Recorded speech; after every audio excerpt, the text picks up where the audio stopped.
So ladies, if you wouldn't mind, tell us a little bit about some of the advice you would offer to a prospective adoptive parent coming into this process, interested in adoption, learning more about openness and what that means to you as a birth parent, and what advice you can offer them.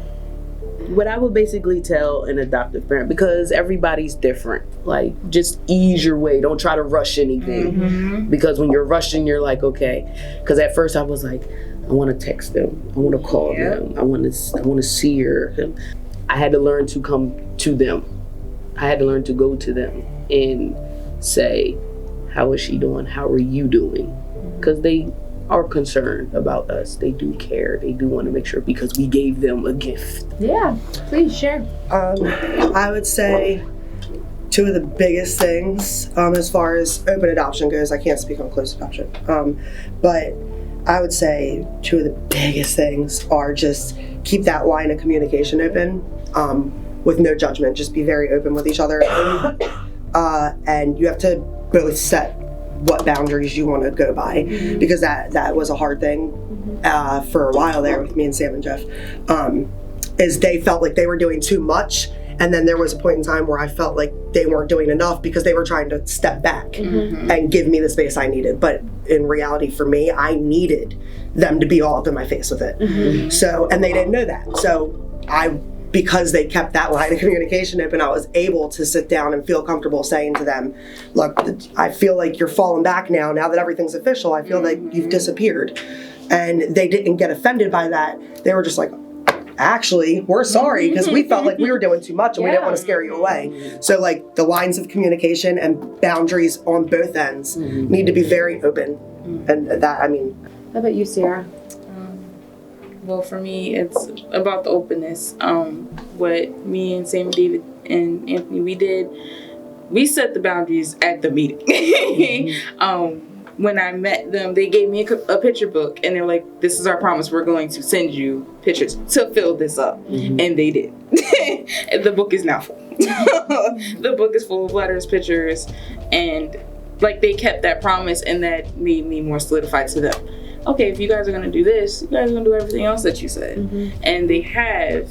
But again, the communication being open, that is a big thing. Because if I feel like there was a point in time where I was like, I want to ask them how Santino was doing. I want to ask them what's going on. And then I'm like, well, to me, I'm thinking like they just had a baby. I'm going to give them that time to adjust to having a baby. That was their only baby.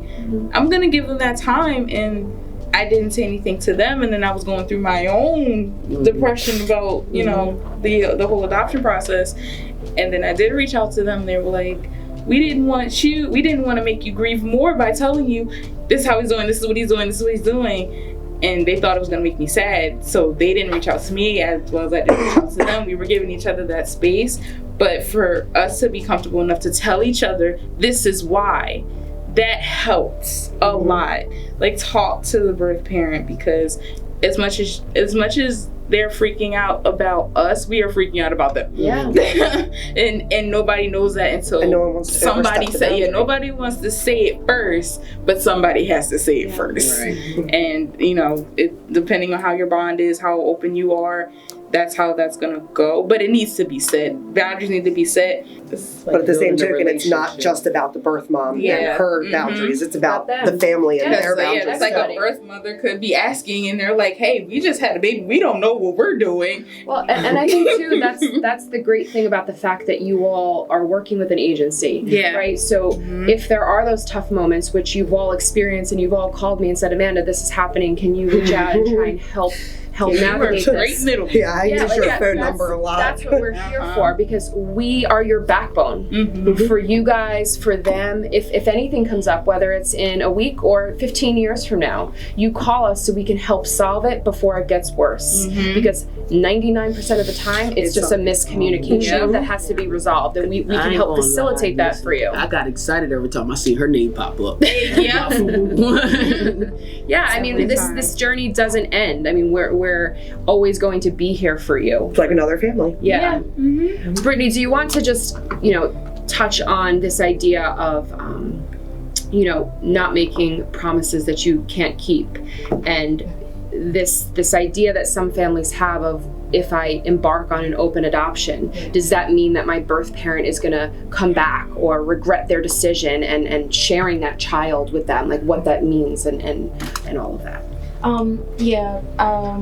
I would honestly say in the initial meeting, that's when I would recommend asking, what does open adoption mean to you? And I mean, and that's for both parties, from the birth mom and from the parents, because things mean different things to other people. And that's where we would come into, okay, so once we establish that, then this is what I need from you, and I don't need you to break this promise to me. And I feel like adoption is kind of like a relationship. You got to put work. You have to put work in. You know, so when you make a promise to someone that you love, you don't want to break that, and hopefully they won't break whatever they are promised to. So with that way, once your kids start to get older, you're now creating the normal for them.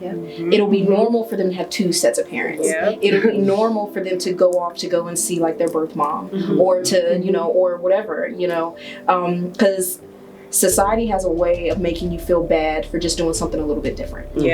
And that's not right, and that's not fair, and that's why I always like to say that it doesn't have to create your norm. So you make that. Whatever your child is used to, you know, they'll grow up with that. Like they'll grow up with, oh, I see my mom like on a Snapchat or on a video chat, or my mom, she writes me these letters, or she sends me gifts. You know, that'll be normal for them. You know, and they'll be special because they're loved all the way around. So much unknown involved in adoption, right? So when I have a prospective adopted family say to me, well, what is this going to look like? I don't have control over this. This seems scary. I don't know what's going to happen.